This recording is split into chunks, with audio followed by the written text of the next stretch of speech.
രാത്രിത്തേക്ക് നമ്മൾ ഒരുപാട് ഐറ്റംസ് ഉണ്ടാക്കുന്നുണ്ട്. ഉച്ചയ്ക്ക് വളരെ ലഘുവാക്കുക.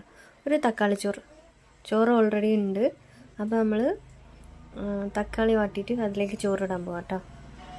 ചൂടായ എണ്ണയിലേക്ക് കടുക് പൊട്ടിച്ച് ഇച്ചിരി ഉള്ളി, ചെറിയ ഉള്ളി ആണെങ്കിൽ നല്ല രസം ഉണ്ടാവും കേട്ടോ. ഉള്ളി ഇട്ടിട്ട് അതിൻ്റെ കൂടെ തന്നെ ഞാൻ വെളുത്തുള്ളി ഇട്ടു.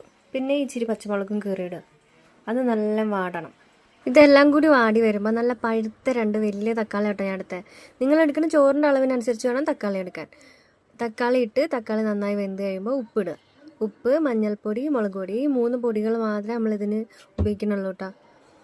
അതന്നെ മതി, നല്ല രസം ഉണ്ടാവും. എന്നിട്ട് ആ പൊടികൾ നന്നായി മൂപ്പിക്കുക.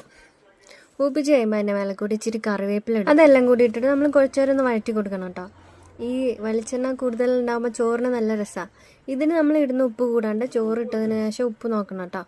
അപ്പോൾ ഇത് നന്നായി ഒന്നായതിനു ശേഷം ചോറിലേക്ക് പിടിക്കാൻ വേണ്ടി നമുക്ക് ഇച്ചിരി തിളച്ച വെള്ളം അതിലൊഴിക്കണം. അത് ഞാൻ കാണിച്ചിട്ടില്ല. തിളച്ച വെള്ളം ഒഴിച്ചിട്ട് ഇച്ചിരി പേസ്റ്റ് പോലെ ആക്കി കറി. എന്നിട്ട് അതിലേക്ക് നമ്മൾ ചോറിടുക. റേഷനരി ചോറാണ്. ചോറിട്ടു. നിങ്ങൾക്ക് ഇഷ്ടമുള്ള ചോറിടാം, ഏതാ വീട്ടിലുള്ള. റേഷനരി ആകുമ്പോൾ പിന്നെ എല്ലാത്തിനോടും ഭയങ്കര മാച്ചാണല്ലോ. അങ്ങനെ ചോറ് ഇളക്കി നന്നായി ആവിയേറ്റുക.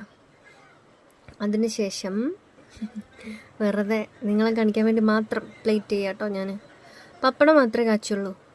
എന്നിട്ട് ചൂടോടെ വിളമ്പി അച്ഛനും അമ്മനെയും കഴിക്കാൻ വിളിച്ചു കേട്ടോ. അച്ഛന് വിശന്നിരിക്കായിരുന്നു.